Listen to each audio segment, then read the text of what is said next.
사랑하는 가족의 마지막을 지켜본다라고 하는 것이 사실 굉장히 가슴 아픈 일이지요. 특별히 코마 상태, 그러니까 무의식 상태에 빠져 있는 가족들을 지켜보면서 우리는 사실 힘들지만 굉장히 중요한 결정을 해야 될 때가 있습니다. 산소 호흡기를 떼야 되느냐, 아니면 그대로 두어야 되느냐라고 하는 결정을 해야 되죠.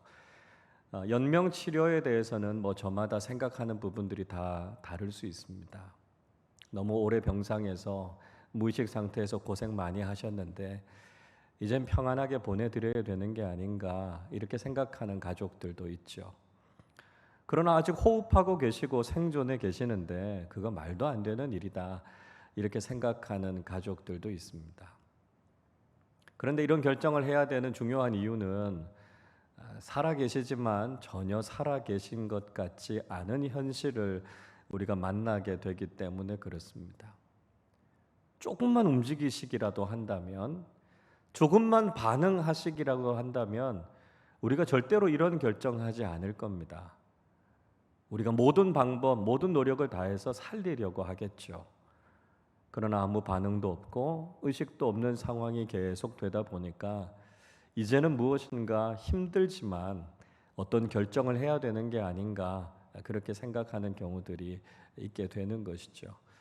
아마도 이런 것은 우리의 영적인 삶에도 그대로 적용이 될 수 있을 것 같습니다. 우리는 혹시 신앙생활을 하지만 영적인 코마 상태에 빠져 있는 것은 아닌가 하는 것이죠. 하나님께서 우리에게 풍성한 은혜를 베풀어 주시는데 우리가 그 은혜에 대해서 감격하고 믿음으로 반응하지 못하고 그저 무덤덤한 상황으로 지내고 계시지 않습니까?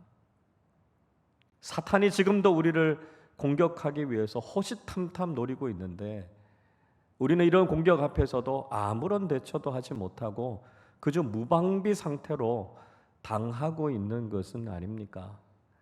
우리의 영적인 신경이 다 죽어 있어서 전혀 살아있는 것 같지 않은 그런 모습으로 살아가는 것이 지금 우리의 모습은 아닌가 하는 것이죠.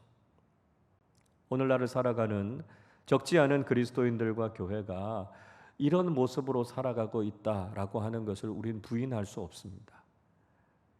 그래서 우리가 복음의 생명력을 회복하는 것, 신앙 안에서 우리가 살아있는 그리스도인이 되는 것이 참 중요하다 하는 것을 다시 한번 생각하게 되죠. 그런데 사도 요한이 이 편지를 쓰고 있을 당시에도 이렇게 영적인 코마 상태에 빠져 있었던 교회와 그리스도인들이 있었다라고 하는 것입니다. 오늘은 소아시아에 보낸 7교회에 보낸 편지 가운데 5번째 4대 교회에 보낸 편지를 우리가 함께 살펴보려고 합니다. 4대 교회를 향해서 편지를 보내고 계신 예수 그리스도에 대해서 오늘 어떻게 묘사하고 있습니까? 1절 말씀을 우리 같이 읽어보겠습니다. 4대 교회의 사자에게 편지하라. 하나님의 7 영과 7 별을 가지신 이가 이르시되 내가 네 행위를 아노니 내가 살았다 하는 이름을 가졌으나 죽은 자로다. 이 편지를 보내고 계신 예수 그리스도를 향해서 하나님의 7 영과 7 별을 붙잡고 계신다 이렇게 말씀하고 있습니다. 7 별이라고 하는 것 요한계시록 1장 마지막 절 말씀에서 살펴보았던 것처럼 7 교회를 섬기는 교회 사역자들을 이야기한다는 말씀을 드렸습니다. 그리고 하나님의 7 영이라고 하는 것은 예수 그리스도께서 그 7 교회에 임재하셔서 성령의 충만한 은혜를 그들에게 허락해 주신다라고 하는 것이죠. 주님의 교회를 섬기려고 하면, 사역자로 쓰임 받으려고 하면 성령의 은혜가 반드시 필요하다라고 하는 것을 말씀하고 있습니다. 그래야만 하나님의 뜻을 알게 되고요, 하나님이 원하시는 교회를 세우고 섬겨갈 수 있다는 것이죠. 우리는 교회를 섬기는 모든 사역자들이 성령 충만할 수 있도록 늘 기도하실 수 있기를 바랍니다. 자, 그러면 이 편지를 받고 있는 4대 교회는 어떤 교회였을까요?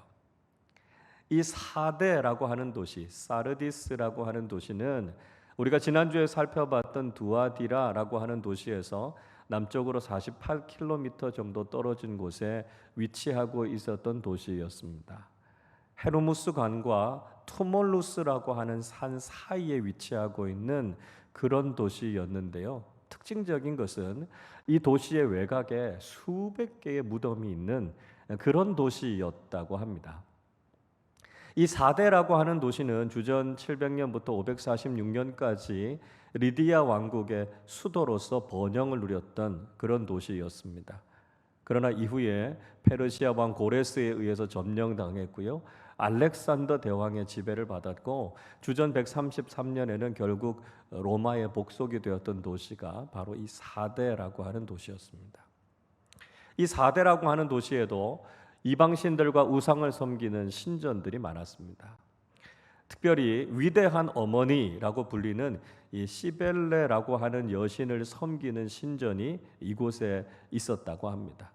그리고 에베소에 있었던 것과 같은 아르테미스 신을 섬기는 신전도 있었고요. 굉장히 큰 체육관도 이 도시에 있었다고 합니다. 자, 이 사대라고 하는 도시에 어떻게 복음이 전해졌는지, 어떻게 교회가 세워졌는지 역시 자세하게 알려져 있는 부분은 없습니다. 단지 위대한 신학자였고 변증가였던 멜리토라고 하는 사람이 2세기의 이 사대 교회의 감독이었다, 이렇게만 전해지고 있습니다. 자, 그런데 이 사대 교회를 향해서 예수님께서 아주 심각한 책망을 하신 것이 있었습니다. 그게 뭐냐 하면 이 사대 교회는 칭찬받을 만한 것이 하나도 없었다는 것이었습니다. 물론 주님 앞에서 누가 완전하겠습니까? 우리가 다 부족하고 모자란 것 투성이죠. 그러나 부족하지만 그래도 한두 가지는 주님께서 흐뭇하게 여기실 만한 모습이 있어야 되는 거 아니겠습니까? 모자라지만 그래도 우리가 주님을 위해서 충성을 다하는 그런 신앙인의 모습이 있어야 하는 것 아니겠습니까? 그러나 사대 교회는 그 어디를 살펴봐도 주님께서 칭찬하실 만한 모습이 하나도 없었다라고 하는 것을 이야기하고 있습니다. 주님 보시기에 부끄러운 모습만 있었다라고 하는 것이 얼마나 심각한 상황이었을까 하는 것 우리가 짐작해 볼 수 있죠. 사대교회의 신앙의 특징에 대해서 1절 후반부는 이렇게 이야기하지요. 살아있다라고 하는 이름은 있지만 실상은 죽은 교회였다, 이렇게 이야기하고 있습니다.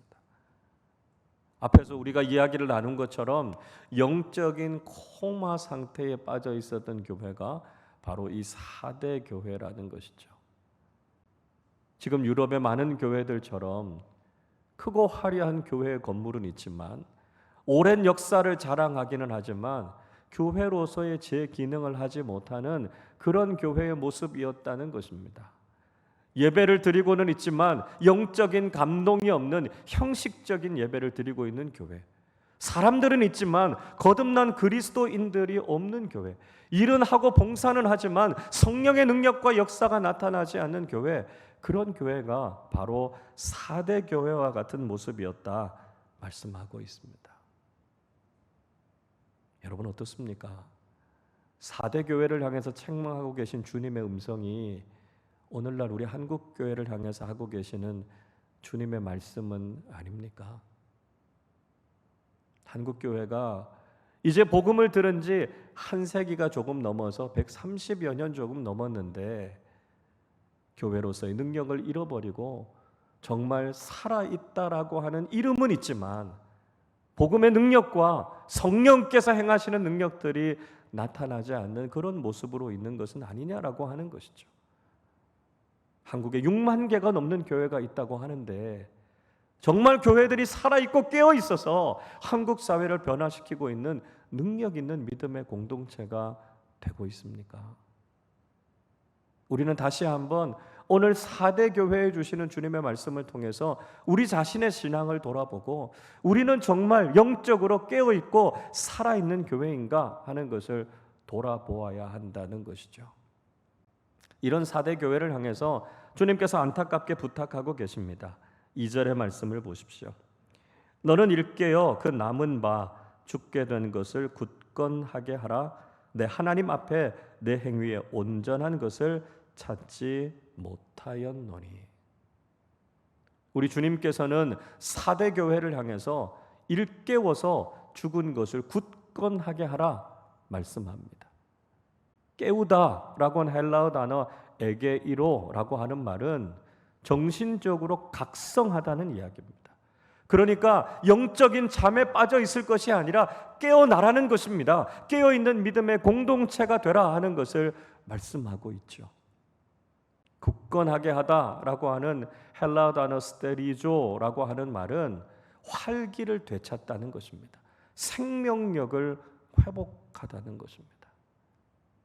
영적으로 죽은 상태에 있어서 아무런 반응도 보이지 않는 그런 상태에 머물러 있지 말고 영적인 생명력과 활기를 되찾는 믿음의 공동체가 될 것을 주님께서 부탁하고 계신 것이죠. 4대 교회의 모습을 보면서 온전한 것을 발견하지 못했다, 주님께서 한탄하시고 있습니다. 온전하다라고 하는 말은 플레로라고 하는 말입니다.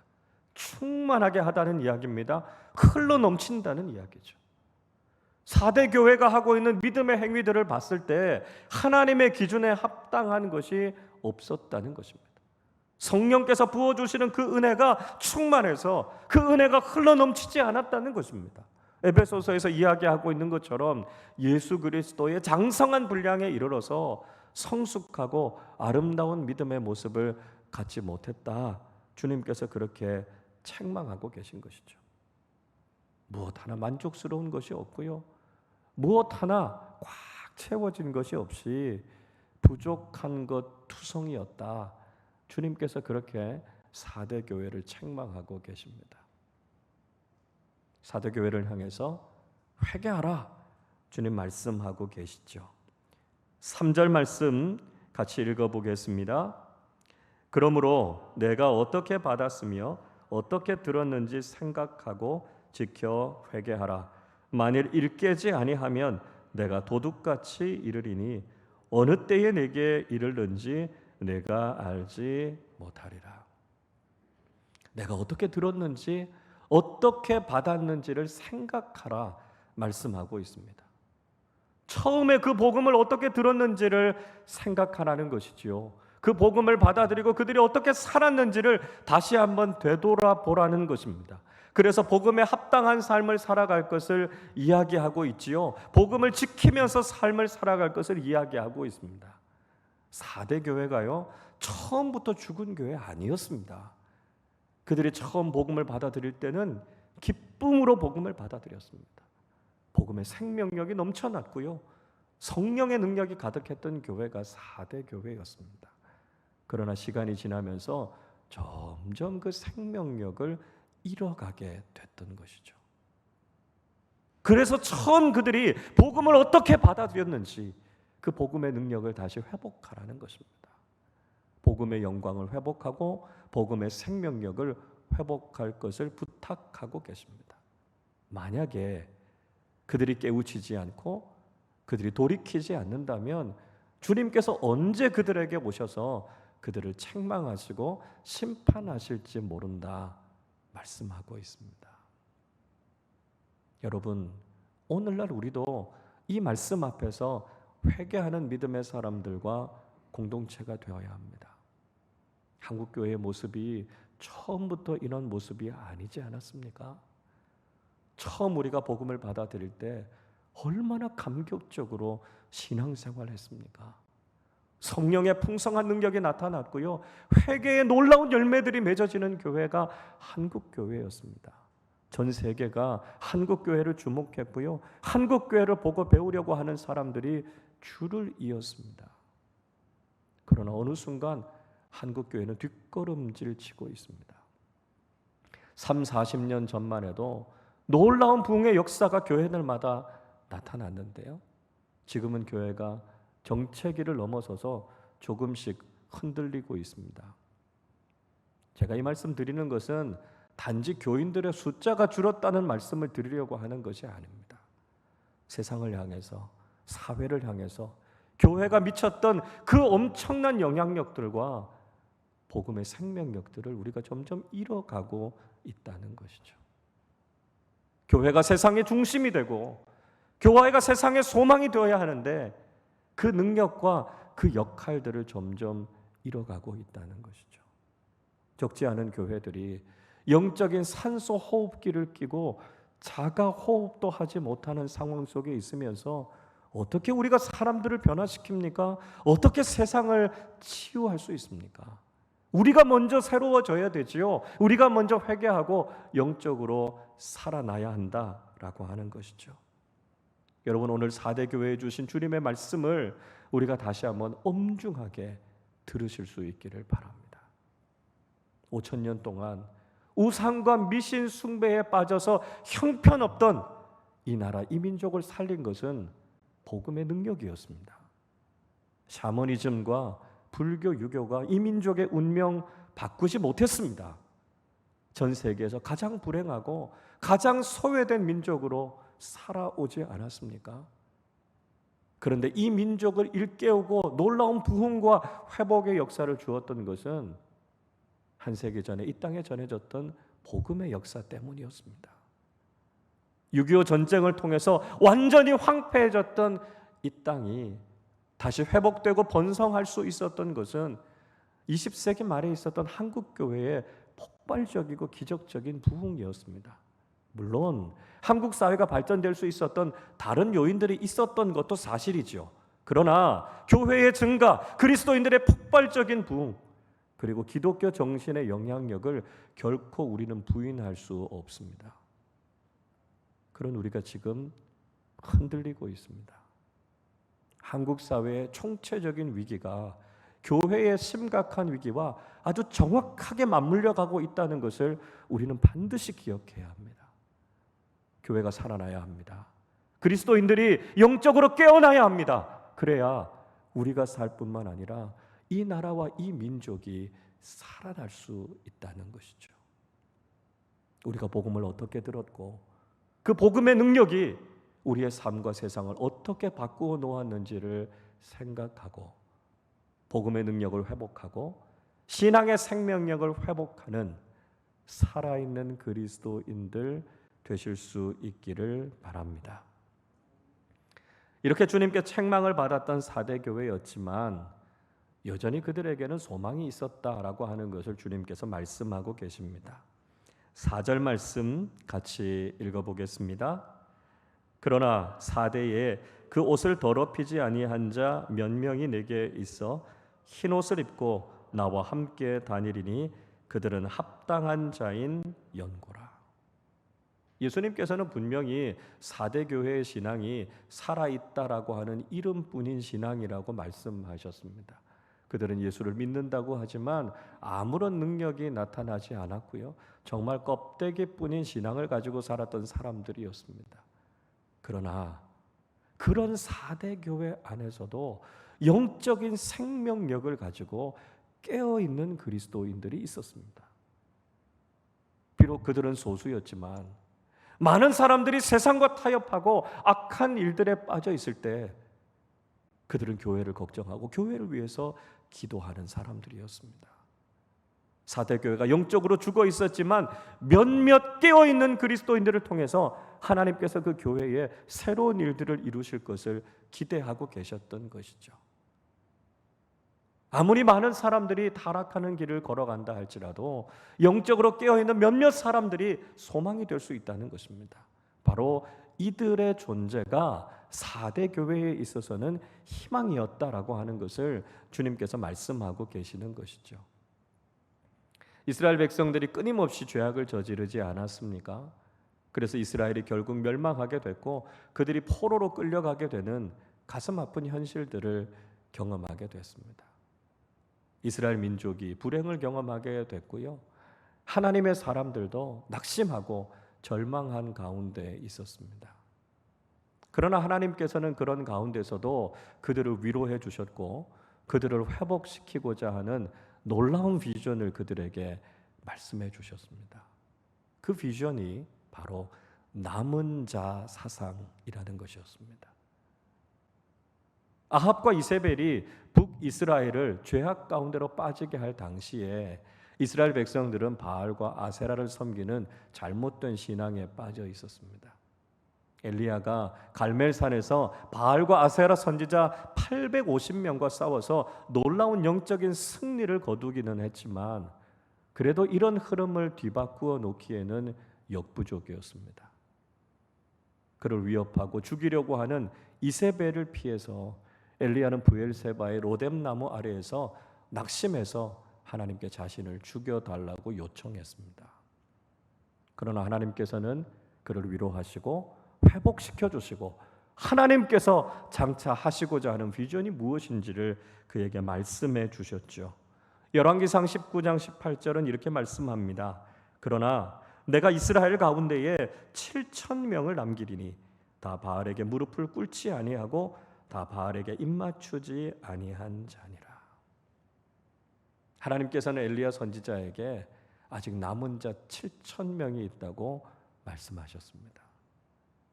이스라엘 전체가 바알을 섬기는 일에 빠져 있었고 심지어 왕과 왕비까지도 우상 숭배를 강요하는 상황이었지만 그 속에서도 믿음을 잃지 않고 하나님만을 섬기는 7,000명의 하나님의 사람들을 통해 이스라엘의 역사를 새롭게 하시겠다 하나님께서 말씀하셨습니다. 또 남유다의 히스기야 왕 때 아수르라는 대제국이 이스라엘에 쳐들어와서 공격했습니다. 아수르 왕 사네립의 부하였던 랍사게라고 하는 사람은 남유다를 두렵게 하고 그들을 조롱하기 위해서 유다 방언으로 유다 말로 그들을 위협했습니다. 그런데 문제는 히스기야와 남유다가 아수르와 싸워서 이길 수 있는 능력이 없었다는 것이죠. 절체절명의 위기 앞에서 히스기야와 남유다가 하나님 앞에 기도할 때 이사야 선지자는 하나님께서 그들을 구원해 주실 것이고 그들을 지켜 주실 것이라고 하나님의 말씀을 전했습니다. 이사야 37장 31절 32절은 이렇게 말씀합니다. 유다 족속 중에 피하여 남은 자는 다시 아래로 뿌리를 받고 위로 열매를 맺으리니 이는 남은 자가 예루살렘에서 나오며 피하는 자가 시온산에서 나올 것임이라 만군의 여호와의 열심히 이를 이루시리이다. 이사야 선지자는 남유다에 남은 자가 있을 것이라고 말씀하셨습니다. 그들이 아수르의 공격을 견뎌낼 것이라고 말씀하셨고요. 그들을 통해서 다시 새롭게 회복되는 역사를 하나님께서 이루어 가실 것이라고 말씀하셨습니다. 비록 그들이 소수이지만 하나님께서는 그 남은 자들을 통해서 이스라엘 전체를 새롭게 하시겠다는 놀라운 비전을 그들에게 말씀해 주셨던 것이죠. 제가 15년 전에 캄보디아에 있는 시엠립의 앙코르와트 사원을 방문한 적이 있었습니다. 이 앙코르와트 사원은 9세기부터 15세기까지 크메르 제국의 수도로 있었던 곳이 바로 이 앙코르와트입니다. 오랜 시간 동안 묻혀져 있었던 곳이죠. 그런데 1860년대 초에 프랑스의 박물학자였던 알베르 앙리 무오라고 하는 사람과 현지인 가이드 몇몇 사람에 의해서 이 앙코르와트 사원이 발견이 됐습니다. 엄청난 규모의 사원이죠. 그리고 발견될 당시에 1,000여 명 정도 되는 승려들이 있었다고 합니다. 다른 종교의 사원들, 대표적인 사원들과 비교할 수 있을 만큼 굉장히 웅장하고 규모가 큰 사원입니다. 그러나 그곳이 어떤 종교적인 기능으로는 전혀 사용되지 않고 있었고요. 지금도 가보면 그곳에 있는 몇몇 승려들이 제사를 드린다거나 종교적인 수행을 하는 일은 하지 않고 그저 관광객들에게 돈을 받고 있는 세속적인 모습으로 전락해 버리고 말았습니다. 참 실망스러운 모습이죠. 오늘날 여러 다른 종교들의 그런 대표적인 사원들이나 그런 건물들에 가 봐도 이런 세속적인 모습으로 변해 있는 것들을 참 많이 보게 됩니다. 그런데 저는 그곳에서 굉장히 감동적이고 인상적인 장면을 하나 볼 수 있었습니다. 그 사원 곳곳에 크고 작은 나무들이 자라나고 있었습니다. 시간이 지나면서 그 나무들이 점점 커지게 된 거죠. 그래서 그 나무들이 커지면서 그 뿌리가 또 그 줄기가 건물의 벽들과 또 건물들을 밀어서 조금씩 허물어뜨리고 있었습니다. 그리고 오랜 시간 이 나무들이 자라니까 굉장히 거대한 나무가 됐습니다. 그리고 이제는 그 나무 뿌리와 줄기들이 오히려 그 건물들을 꽉 붙잡고 있어서 그 건물들을 지탱하고 있었습니다. 수백 년 동안 그들은 종교적인 신념을 가지고 거대한 사원을 만들었지만 그 사원은 정작 종교적인 그 어떤 기능과 생명력도 갖고 있지 않았습니다. 그러나 그곳에서 한 그루 두 그루 자라난 작은 나무들이 처음에는 작은 생명력이었지만 그것들이 자라나서 정말 외형만 남아있는 그들의 종교를 마치 꽉 붙잡고 있는 것 같은 모습이었습니다. 정말 중요한 것은, 정말 오래도록 지속될 수 있는 것은 껍데기만 남아있는 종교의 형식이 아니라 작지만 그 안에 꿈틀대고 있는 생명력이 결국은 모든 것을 붙잡고 지탱해주고 있구나 하는 것을 느낄 수 있었습니다. 여러분, 이 이야기는 우리에게도 굉장히 큰 소망이 되지 않습니까? 오늘날 한국교회는 총체적인 위기 가운데 있습니다. 수없이 많은 교회들이 있고 엄청나게 큰 건물들을 가지고 있는 교회들도 있습니다. 그러나 우리가 복음의 능력과 신앙의 생명력을 잃어버렸을 때 우리는 세상을 변화시키지 못하고 살아있는 그리스도인과 교회로서 영향력을 미치지 못하는 안타까운 모습으로 서 있을 때가 많습니다. 그러나 정말 작지만 하나님 나라의 생명력을 가지고 있는 소수의 그리스도인들, 몇몇 교회들이 이 시대 속에서도 깨어 있다면 하나님께서는 그들을 통해 놀라운 역사를 이루어 가신다는 것입니다. 외형적으로 보기에, 우리의 눈으로 보기에 크고 화려한 건물들과 많은 사람들이 이 시대를 살리고 변화시키는 것이 아니라 예수 그리스도의 생명력을 가지고 지금도 영적으로 깨어있는 믿음의 사람들과 공동체를 통해서 주님께서는 이 시대의 교회를 새롭게 하실 것이고 이 땅의 영적인 질서를 새롭게 세워 가실 줄로 믿습니다. 우리 아름다운 교회가, 우리 아름다운 교회에 속해 있는 모든 믿음의 사람들이 남은 자와 같이 깨어있는 믿음의 사람들이 되어서 이 시대를 살리고 교회를 살리는 살아있는 하나님의 일꾼들이 되시기를 주님의 이름으로 축복합니다. 예수님께서 이런 사대교회를 향해서 약속의 말씀을 주셨습니다. 5절 말씀을 같이 읽어보겠습니다. 이기는 자는 이와 같이 흰옷을 입을 것이요 내가 그 이름을 생명책에서 결코 지우지 아니하고 그 이름을 내 아버지 앞과 그의 천사들 앞에서 시인하리라. 예수님께서는 이기는 자에게 흰옷을 입힐 것이라고 말씀하고 있습니다. 그리고 그들의 이름을 생명책에 기록해서 그들의 이름이 결코 지워지지 않게 하시겠다 말씀하고 있습니다. 세상과 타협하지 않고 믿음의 순결함을 지켰던 사람들에게 천국의 예복을 입히고 그들을 하나님 나라로 영접하시겠다는 것이죠. 그리고 그 생명책의 이름 하나하나를 불러가며 하나님 아버지 앞에서, 천사들 앞에서 영광스러운 하나님 나라의 축복을 경험하게 하실 것이라고 말씀하고 있습니다. 이 세상을 살아가는 동안 그 어떤 고난과 핍박이 있었어도 예수 그리스도를 부인하지 않고 살았던 그 믿음의 사람들을 다 기억하셔서 천국에서 그들의 이름을 하나하나 불러가며 생명의 면류관을 씌워주시는 그 영광스러운 장면을 주님께서는 4대 교회에 보여주시고 있습니다.